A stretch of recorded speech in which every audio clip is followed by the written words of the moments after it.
Welcome to the class, children. Today we are moving on to a new chapter, photosynthesis in higher plants.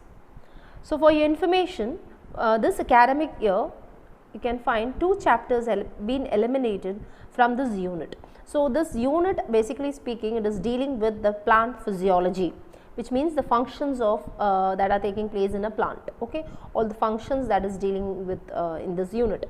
But in this unit, two chapters has been eliminated. You know the reason, because of COVID. In this academic year, you are not having two chapters. So what are the two chapters? Number one is transportation in plants, transport in plants, and the second one is your mineral nutrition. So we are moving into our new chapter, that is photosynthesis in higher plants. So from your lower class itself, you would have learned what is photosynthesis, isn't it? So it basically, you know some concepts regarding photosynthesis. So what is photosynthesis? Synthesis of food in the presence of light. Okay. So food is synthesized by using some raw materials. What were the raw materials? We have learned carbon dioxide, water, sunlight, energy. With these raw materials, what is produced? The main aim is to produce food. But when this food is produced as a byproduct, what is also produced? You can find oxygen is produced. So oxygen is not a waste product, it is a byproduct. Byproduct means a product, additional product which is produced, and you know the importance of oxygen, which is very essential gas for the survival of the life, isn't it?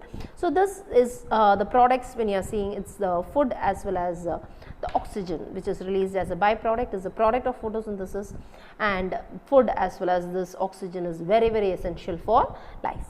So in this class today, we are not going in much detail about the mechanism, the cycles, everything. We are just confining ourselves to the introductory part as well as the small concepts you will be learning regarding the process photosynthesis. Okay, so let's begin. Yearly discoveries. So first, some experiments were conducted by few scientists, and these experiments, what conclusion they have drawn, that's what we are going to discuss. Okay, so what are the conclusions drawn by different scientists on the process of photosynthesis, right? Number one is Joseph Priestley. So Joseph Priestley did an experiment, candle bell jar experiment we call. Okay, so you can find there is a mouse and you can find a candle burning. In the beginning, in A, you can find who and all is there. There is a mouse as well as a candle is burning, right? Now this means the bell jar was just kept over them. In the beginning, they were alive, the mouse was alive as well as the candle was burning. After some time, you can find the mouse is dead and the candle stopped, the fire was put off, right? You can find modification made in the second one is that the same setup, rat is there, the mouse is there, you can find the candle is also there, but along with that there is one addition. What is that addition there? There is a plant, isn't it? The plant is also introduced into that bell jar. Now this bell jar was noticed after some time, you can find the rat was also living, the candle was also burning. Okay, so the mouse was also living, the candle was also burning, as well as the plant was also safe. So from here, what was the conclusion drawn? You can draw the conclusion, isn't it? So if the plant is not here, what is happening? In the beginning, some oxygen molecule were present. These oxygen molecule were used by the mouse as well as for the candle for combustion. So mouse used it for respiration and candle used it for burning or combustion. Yeah. Now this oxygen molecules, when they used it, there is no more oxygen molecule produced, right? So the oxygen molecule is over, finished, no more oxygen molecule. Do you think the mouse can respire? No. Do you think the candle can carry out the burning process? No, combustion is not possible. So like that, the mouse will also die as well as the candle was also put off. But when plant was introduced, just see the importance of plant here. When one plant is there, what is released? Oxygen is released, and this oxygen is used by the mouse for respiration and by the candle for burning or combustion. Okay, so like that you can find here the importance of plants, the process of photosynthesis has been highlighted, right? So Joseph Priestley, candle with bell jar experiment, mouse experiment, he concluded that the air is necessary for the growth of the plant. In that air, what is mainly necessary? Oxygen. Okay, he discovered the fact that the plants restore oxygen in the air. So the plants are the one who is restoring the oxygen concentration in the air. If the plants are not there, the oxygen concentration will come down, and if the oxygen concentration comes down, the animals cannot survive, because without respiration the plants as well as the animals cannot survive. So plants are playing a major role, right? So that is what Joseph Priestley's discovery.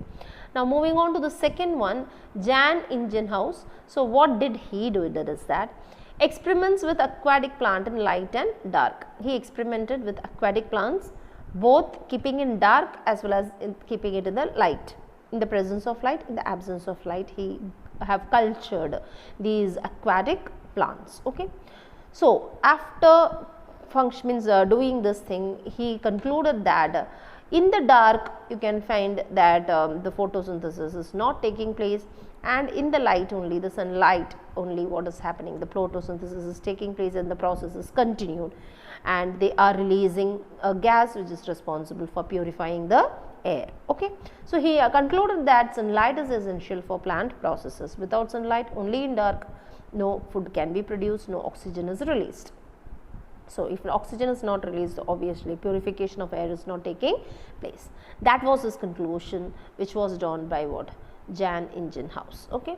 Next, moving on to the next scientist, Julius von Sayre. So what he does is that he said that the green parts of the plants are only responsible for making food. The other portions, when you are seeing, you cannot find that photosynthesis is taking place. So green parts of the plants are playing a major role in what? Photosynthesis. So the green parts is what? That is chlorophyll. So chlorophyll is very essential for the process of forming glucose, and this glucose is only stored in the form of what? It is stored in the form of starch. Okay. That was his conclusion, which was made by Julius. So he said that green part of the plant is making food in the form of glucose. The glucose is converted into starch and it is stored in the plant. Okay. Next one is T.W. Engelmann. So what did he said? He used a prism for splitting of the white light into 7 different colors, isn't it? So you know, when a white light, the sunlight passes through a prism, it divides themselves into 7 different colors. WebGeoy you have learned, isn't it? So this prism, when you are seeing the color, means the sunlight is coming and there is a prism. In the prism, when the sunlight is falling, you can find the 7 different colors are being produced. Over that area, he was having some green algae. What was the name of the green algae he was having? He was having Cladophora. What is the green algae? Cladophora was kept over there for culturing. Culturing means for growing. Okay. And he, in that same culture, he was also having what? Cladophora along with a bacteria. Okay. Aerobic bacteria means the bacteria which needs oxygen for their survival. So them I call it as what? I call them as aerobic bacteria. So white light is coming, there is a prism. Over the prism, the white light is falling. The prism, the light is divided into 7 different colors. The 7 different colors is exposed over a surface. In that surface, what and all is present? The green algae is present and aerobic bacteria is present, isn't it? So why was this bacteria used? Just to find out in which portions of the algae you can find the growth of bacteria is more, which means that the chlorophyll is concentrated on those regions. In that regions where the chlorophyll is concentrated, there only what is released? Oxygen is released. So in that location you can find the bacteria concentration was going on increasing, because this bacteria needed oxygen for survival. So when you are seeing in this Cladophora, wherever chlorophyll was present, there the oxygen was released, and the bacteria, the culturing of bacteria, the number of bacteria were more, increasing where? In those regions where there were green color pigment present, that is chlorophyll. Okay. So like that he confirmed that chlorophyll is the one who is responsible for giving out what? The oxygen. So that chlorophyll, if it is not present, then oxygen will not be released. So some reaction is taking place in that chlorophyll, which is releasing what? Which is releasing the oxygen, and this oxygen is confirmed by the growth of what? This aerobic bacteria. Okay. So that was the conclusion drawn by whom? T.W. Engelmann. Okay. Now moving on to the next one, Cornelius van Niel, what he did is that he did experiment with purple and green bacteria. So he used two types of bacteria, one is purple and green bacteria, and demonstrated that photosynthesis is a light dependent process. Same previously also it was said, only in the presence of light you can find the photosynthesis taking place. For some time if it is not exposed also it's fine, but light is necessary. For a long duration without light, photosynthesis will never continue. Light is a main factor which is responsible for photosynthesis. Okay, and with hydrogen is obtained from what? The water. So hydrogen, where from they are getting? They are getting it from water, and this hydrogen is only reducing the carbon dioxide into carbohydrate. So what did he say? He said that from water what we are getting? From water we are getting what? The hydrogen. Okay, so hydrogen component is coming from water. This hydrogen is only responsible for reducing carbon dioxide into carbohydrate. So reduction reaction is taking place. For this reaction, the hydrogen is coming from where? It is coming from water. That what his conclusion was. He observed that hydrogen is coming from water, and this hydrogen is helping in reducing carbon dioxide to carbohydrate, right? He concluded that oxygen comes from water and not from carbon dioxide. Another conclusion what he drawn is that oxygen is released as a byproduct, isn't it? I told you during photosynthesis oxygen is released. Now this oxygen is not released from carbon dioxide. From where the oxygen is released? The oxygen is released from water. From where only the oxygen is coming out? The oxygen is coming out from water. It's not from carbon dioxide. Okay, so from what was his conclusion, you can understand, isn't it? So the correct equation of photosynthesis can be drawn from his conclusion. Carbon dioxide plus water give rise to glucose. C6H12O6 is what? The carbohydrate glucose, plus water plus oxygen. So when you are seeing this hydrogen from the water is responsible for reducing carbon dioxide into the glucose, and oxygen which is released is from water and not from carbon dioxide, is the conclusion which was drawn by whom? Cornelius van Niel. Okay. Now next what we are going to discuss is, discoveries are over, now we are moving on to site of photosynthesis. So where is photosynthesis taking place? We know the site will be wherever there is green color, there the photosynthesis will take place. The green color represents what? It is the presence of chlorophyll. So where chlorophyll is there, photosynthesis will take place. So usually photosynthesis takes place in leaves, everyone knows, isn't it? Mostly leaves, but in young stems, the tender herbs and all, when you see the stem is also green in color, so photosynthesis can take place in stem also. Okay, flower parts, when you are seeing especially the sepals, you know, in the rose when you are seeing the petals are inside, outside it will be covered by the sepals, isn't it? So that is what color? Green color. So there also what can take place? Photosynthesis can take place. Okay. So photosynthesis sites, its green leaves or green stems of chloroplasts, especially the sepals. Okay, and photosynthesis, where it is taking place in these green regions, because of the presence of, when you are seeing these leaves as well as the green stems and the sepals, there are substances present inside the cell which is called as the chloroplast, a cell organelle, isn't it?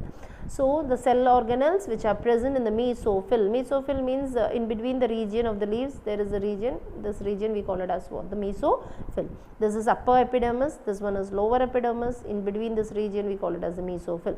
So here only who will be present in the cells, you can find the chloroplast is present, and in that chloroplast only what is taking place? The photosynthesis is taking place. Okay. So in chloroplast, the membrane system is responsible for trapping the light energy and also for the synthesis of ATP, NADPH2. And in the stroma, carbon dioxide is reduced into carbohydrate. Listen carefully, for that we need to learn the diagram of chloroplast, which we have already covered, isn't it? So when you are saying the structure of chloroplast, it is having two membranes. How many membranes are present? Two membranes. So what are the two membranes? One is the outer membrane and another one is the inner membrane. Inner to it you can find a fluid filled matrix present. That fluid filled matrix we call it as stroma. What do we call them? Stroma, wherein you can find many starch granules, ribosomes, lipids, fats and all will be present. Now you can find disc-like structures present. So this is the disc-like structure present. So these disc-like structures, we call it as what? We call them as thylakoids. What do we call them? We call them as thylakoids. When all these thylakoids are combining together, and one thylakoid, second thylakoid, third thylakoid, like this, when they are combining together, the whole layers together, we call it as what? We call them as grana. What do we call them as? We call them as grana. Now this grana is the collection of what? The thylakoids. These grana as well as this grana and this grana are connected by some structures, isn't it? You can find a connecting between these two. This connecting between the granas, we call it as stroma lamella. What do we call them? We call them as stroma lamella. Okay. Now listen carefully, students. Photosynthesis, if you are seeing, it is divided into two reactions. How many reactions? Two reactions. So what are the two reactions? One is the light reaction and another one is the dark reaction. Now listen, light reaction, which means that light is very important. In this light reaction, where it is taking place in the chloroplast, it is taking place in the grana. Where it is taking place? It is taking place in the grana. So when the light is falling on the thylakoids, the grana, then only you can find the photosynthesis is starting. Light is very important. So when this light is falling onto the grana or the thylakoids, actually they are producing three things. What is that? One is ATP. What they are producing? Releasing ATP, adenosine triphosphate. Second one, they are producing NADP. NADP means what? Nicotinamide adenine dinucleotide phosphate. If NADPH2 is there, nicotinamide adenine dinucleotide hydrogen phosphate. Okay, you can write it down, NADP or NADPH2, doesn't matter. Now, so what are the things which are released? I told you two things are released. So what are they? Number one is adenosine triphosphate, ATP. Number two is nicotinamide adenine dinucleotide hydrogen phosphate. Another one thing is released, oxygen. What is released? Oxygen. So three things are produced during light reaction: ATP, NADPH2 and oxygen. Where it is taking place? Grana. Light reaction. Now at the night also the plants are photosynthesizing, which means light reaction cannot take place because it takes place only in the presence of light, but another reaction takes place, whether it is cloudy or it is dark. During that time also you can find they are photosynthesizing. So what is the reaction taking place? It is a dark reaction. Where it is taking place? It is taking place in the stroma. Fluid film matrix are there. There many enzymes are there, where only the carbon dioxide you can find is converted into what? The glucose. It is being converted into glucose. So that reduction reaction, the carbon dioxide reducing into this glucose, is taking place in the stroma. So the carbon dioxide reduction is taking place where? Inside the stroma, and the chlorophyll excitation as well as the synthesis of oxygen is taking place in the grana. Okay. It's that clear, everyone? Fine. So now you can understand, in chloroplast the membrane system is responsible for trapping the light energy, yes, and they are synthesizing ATP and NADPH. When the stroma has enzymes, in the stroma what is taking place? There are some enzymes which are helping in reduction of carbon dioxide to carbohydrate. So hope so this point is clear. Now moving on to the pigments which are responsible for photosynthesis. I told you chloroplast is needed for photosynthesis. In that chloroplast there are some pigments responsible for photosynthesis. These pigments are morely concentrated in thylakoids or in the grana only. We can see these pigments are highly concentrated. So what are the different pigments which are needed for photosynthesis to take place? Chlorophyll A, chlorophyll B, xanthophyll and carotenoids. These pigments you have already covered, isn't it? So these are the main pigments which are needed for photosynthesis. In that, the most important pigment which is very much essential for photosynthesis is your chlorophyll A. Clear? Yes. So that is another thing. Now listen, we are going to learn two graphs. One is an absorption spectrum and another one is your action spectrum. Okay. So what is this absorption spectrum and action spectrum? You can see this graph. The graph showing the absorption spectrum, the graph showing the action spectrum. Okay, and here you can find it is a relationship between the absorption spectrum as well as the action spectrum. Okay, so absorption spectrum and action spectrum relation, how it is. So listen students, what is absorption spectrum? Absorption spectrum means when the light, when you are seeing the white light, they are having different wavelengths, isn't it?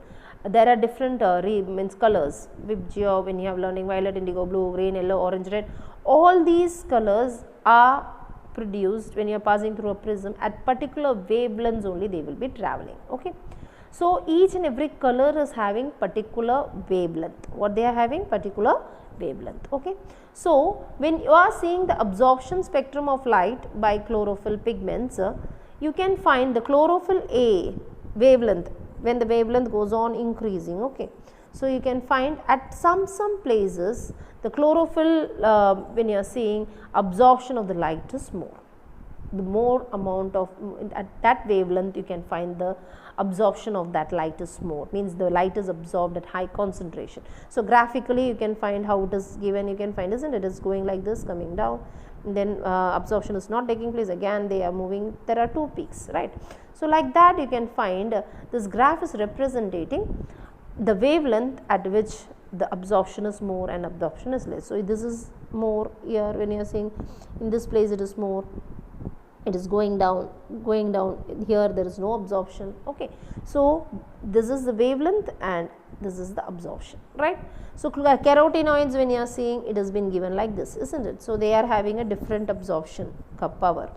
And when you are seeing the chlorophyll B, if you are seeing this chlorophyll B, they are also having a different absorption, isn't it.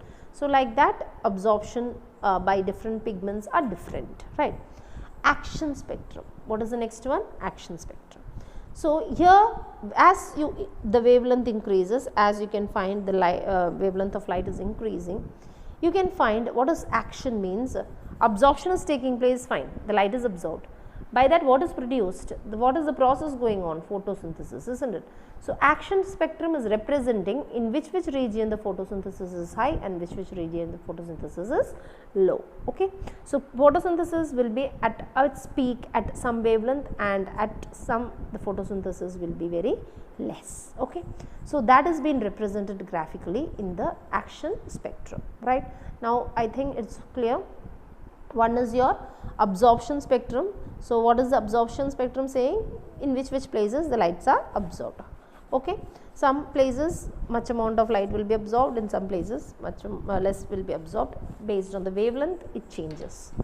And action spectrum, what they are saying, that action spectrum they are saying that wherever the absorption rate, the rate of photosynthesis is more, in which regions, okay, at which wavelength the rate of photosynthesis is more, is being said by whom? This action spectrum. But when you see, look into it, you can find out that wherever there is more absorption, there and all there is more photosynthesis. Indirectly, what is the conclusion we are drawing? Where the absorption is more, of light is more, there the photosynthesis rate is also more. Means wherever the absorption has taken place more, or the process is high, in that places you can find the photosynthesis or the action. What is the action? Process of photosynthesis. So the action is more. Okay, that is the conclusion which we can draw from what this graph, right. And so that was the thing. Okay, we will read out. Absorption spectrum is a graph plotted against the fraction of light observed by the pigment. Okay, how much light has been absorbed. An action spectrum is the rate of physiological activity plotted against the wavelength of light. Physiological activity, how much it is taking place, how much photosynthesis is taking place, that is the physiological functional aspect. Okay.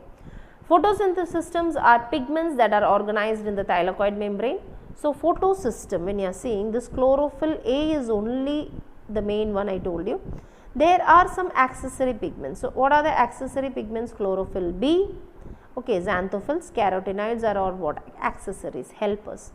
So what they are doing is that the main process is carried out by the chlorophyll A, but these pigments are also trapping the light. What they are doing? They are forming antenna complexes.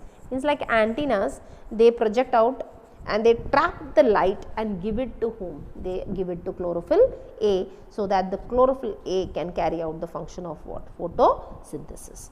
So there are two pigments, one is the special pigment, that is chlorophyll A, specific, very important pigment, that is chlorophyll A, and the other pigments, chlorophyll B, xanthophylls and carotenoids, we call it as what? The accessory pigments. So these accessory pigments, they act as what? Antenna complexes. They trap the light energy and pass it to chlorophyll A, so that the chlorophyll A is going to carry out the function of what? The photosynthesis. So when noted, two regions of this chlorophyll, the chlorophyll, when you are seeing the chlorophyll molecule, the two regions of the chlorophyll molecules are very much important for the photosynthesis to take place. So what are the two regions? Two photosystem. Okay, two photosystem. One photosystem is at wavelength 680 nanometer, another photosystem is at 700 nanometer. So there are two photosystems where the photosynthesis is going to take place more, because there only the light energy which is trapped by different pigments are being directed, and there the photosynthesis is going to take place in that wavelength. Okay. So which are the two wavelength? One is 680 nanometer and another one is 700 nanometer. This is pigment system PS2 and 700 is PS1. Okay. So two centers are there, one is PS system, pigment system 2 680 nanometer and pigment system 1 700 nanometer. These are the two wavelengths where the photosynthesis will be at the highest. Okay. So chlorophyll A forms the reaction center, I told you. Actual reaction takes place where? In the chlorophyll A. Other pigments, they are acting as light harvesting complexes, antenna molecules. Okay. They trap and they give it to chlorophyll A. PS1 reaches center at what? I told you P700. 700 is the wavelength. 700 nanometer, the chlorophyll A absorbs the light maximum. Okay. And another one reaction center is what? 680 nanometer. There also the absorption of the light is more.